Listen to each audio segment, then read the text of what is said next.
Hello, parents. Thank you for coming to the mini schedule night here at Holy Cross.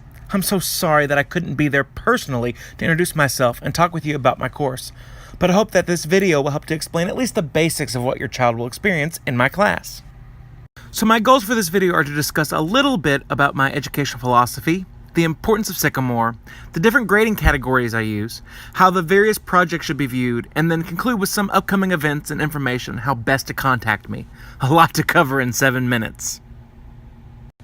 First, a little about my educational philosophy.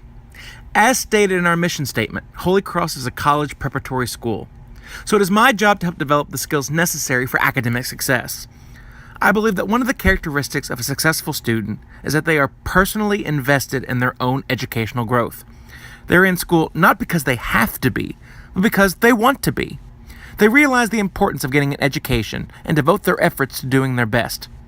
That kind of self-motivation and forward thinking can be very hard to develop in a 14, 15-year-old.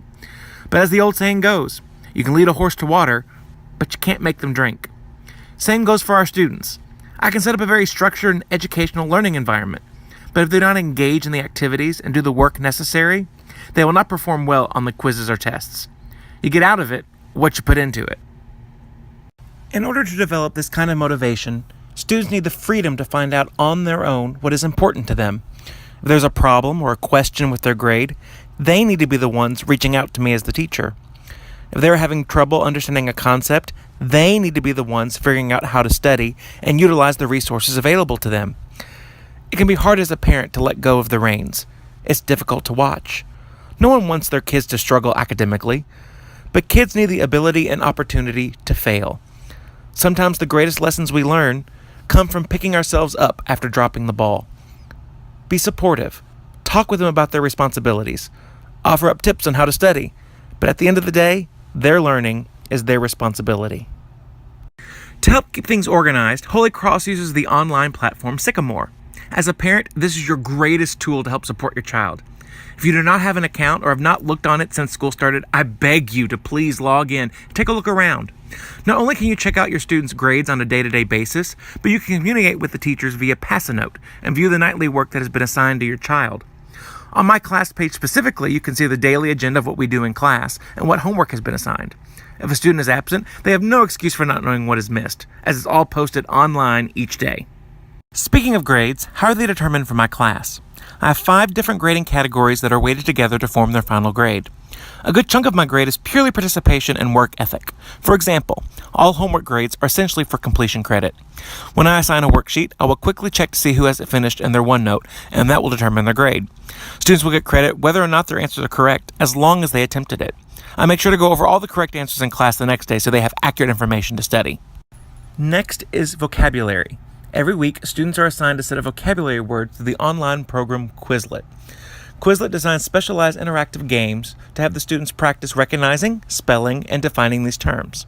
As long as students complete 4 of the 7 provided activities, they will get a 100% participation grade for vocabulary.